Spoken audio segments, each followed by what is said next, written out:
On November 10th, 2019, Cook's Children's Hospital of Fort Worth tried to pull the plug on 9-month-old baby Tinsley Lewis. The family and her mother were given 10 days to find a transfer facility for their baby girl, and that included 2 weekends. After 9 days filled with frantic calls and many fruitless pursuits, the family was helpless as their baby daughter was about to be unhooked against their will the very next day. This is entirely legal in Texas through what is known as the 10-day rule. You might not know about it because many groups, even supposedly pro-life groups, are trying to distract Texans and make sure that it stays in Texas law. Dr. John Seego with Texas Right to Life here. We at Texas Right to Life have been fighting the 10-day rule for the past 17 years, and we've helped numerous families stop the 10-day countdown and save their loved ones. With that being said, let's dive into the dark and murky depths of Texas's controversial law, the 10-day rule.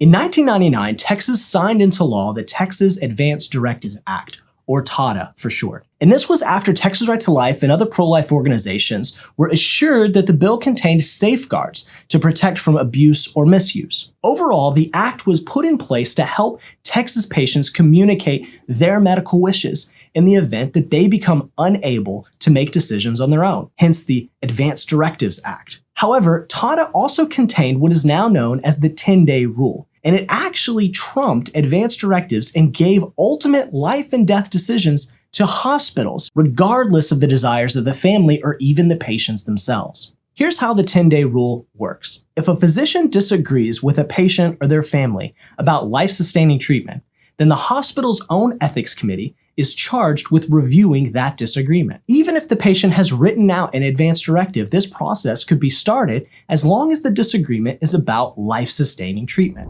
If the ethics committee sides with the physician, all life-sustaining treatment can be withdrawn after the 10-day countdown. This includes ventilators, dialysis, and other basic interventions keeping the patient alive. So you could be at the bedside of your spouse, begging the physician not to stop, say, the ventilator. You could even have a document saying that your spouse wanted to continue life-sustaining treatment, regardless of a potential handicap, and they could still remove the life-sustaining treatment and ignore you completely.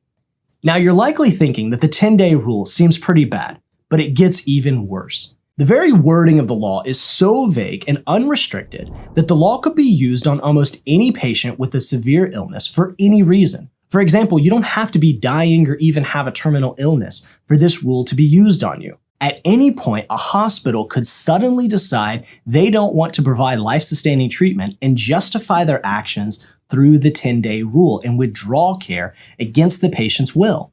The most common excuse we hear is quality of life, especially when there's a potential handicap involved. We have seen this law used on 2-month-olds and 99-year-olds.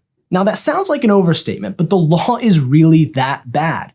Hospitals are honestly scared of the publicity if they went crazy with the 10-day rule, but the fact still remains that they could, and they could do so legally. You see, there are no checks and balances in the 10-day rule, and there's no criteria whatsoever for when the rule applies. For example, while the law does say that the committee must find the treatment inappropriate, it does not say medically ineffective. What if the treatment is financially inappropriate, or the hospital finds it to be ethically inappropriate because the patient is not worth saving? The law doesn't stop this type of reasoning. Did you know that one hospital argued that the patient's life wasn't worth living because she couldn't balance her checkbook?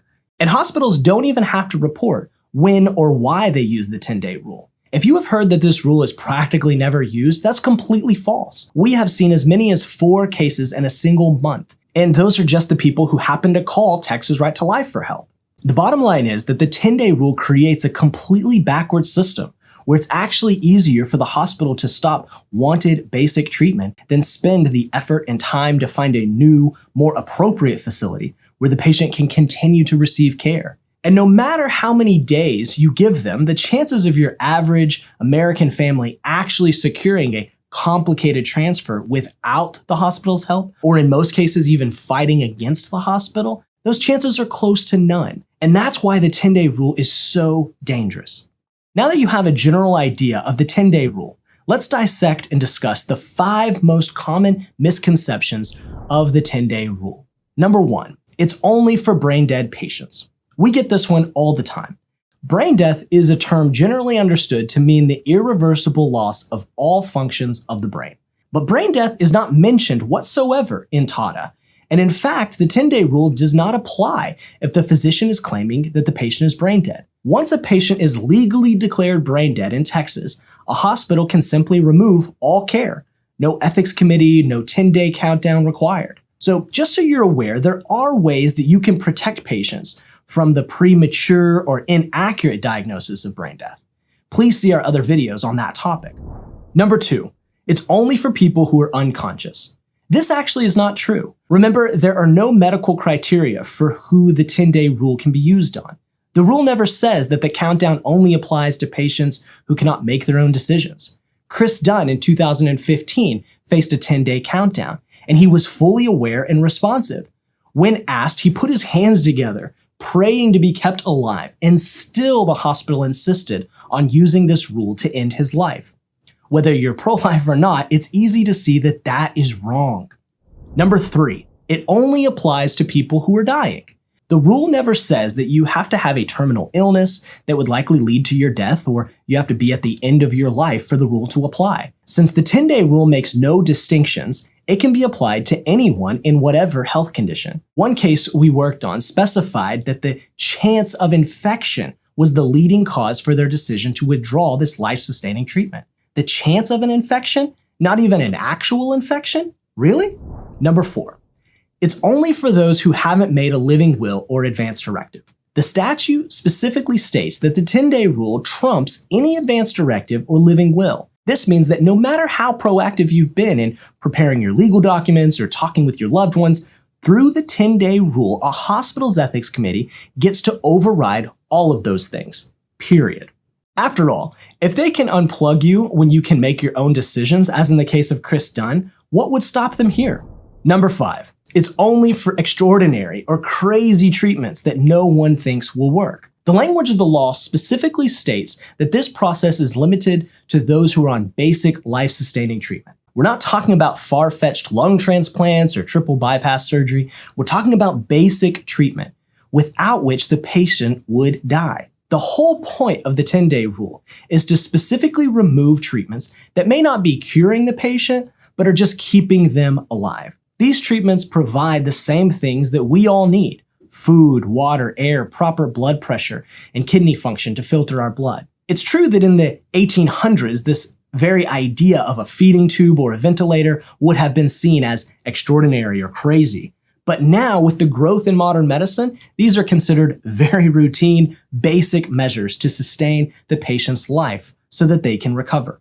After all, a lot of the times in these cases, the family is just asking for the patient to be given more time to see if the patient's body is trying to repair itself. Why shouldn't we provide basic care to help it do so? Now that we've covered the basics of the 10-day rule in Texas, how do we actually fix this law? The answer is simple: remove the 10-day countdown. By removing that countdown, hospitals will be incentivized to work with patients and their family instead of ignoring their desires and wishes. And if an agreement cannot be reached, the hospital will be encouraged to assist the family in transferring their loved ones to a facility willing to provide care. Now, remember baby Tinsley Lewis, who I mentioned at the very beginning? Well, the day before she was to be removed from life-sustaining treatment, and with the help of a reasonable judge who happened to be in the area, we were able to put a temporary halt on the 10-day countdown. And I'm glad to report that right now, at the making of this video, Tinsley has made great progress, and that hospital is finally working with the family to find a long-term care facility to care for Tinsley. This is why the countdown must go, so families can actually have a say in the treatment of their loved ones, and people like Tinsley can have a chance to live and not have their life cut short by a hospital committee. Now, obviously, there is a limit to what medicine can do. If someone is dying, why not let them pass away on their own time? Give their family and friends time to be with their loved one, instead of forcing them to search frantically for a transfer facility. And if someone is not dying, well, why not show the same level of dedication and love that the family has for their loved one, regardless of a potential handicap? Put aside all subjective quality of life assessments and claims to understand all the intricacies of the bioethics. A life is a life, and it should be protected. Well done, you made it to the end of the video. You now know more about the 10-day rule than 99% of all Texans. Join the fight and sign our petition to end the 10-day rule. You'll find a link in the description below. Please share this video with others to educate them on this issue and subscribe if you want to see more videos like this. But most importantly, think about this issue. You may say, well, I wouldn't want to be kept alive by machines, and that's perfectly valid. But the bottom line is, who gets to make that decision? Do you deserve the right to decide whether you keep fighting or allow natural death? Or what about in the case of a loved one? Just give it a good thought and see what you come up with. As always, please donate to our cause so we can continue protecting vulnerable patients at no cost, helping Texas pass pro-life laws, and spreading the pro-life message to all corners of the state. Thank you, and we'll see you next time. If you enjoy this video or found this information helpful, please subscribe to our channel and donate to Texas Right to Life so we can continue helping patients and their families for free, as well as helping end abortion in our country. You'll find a link in the description below, and thank you so much for your generosity. Thanks for watching, and God bless.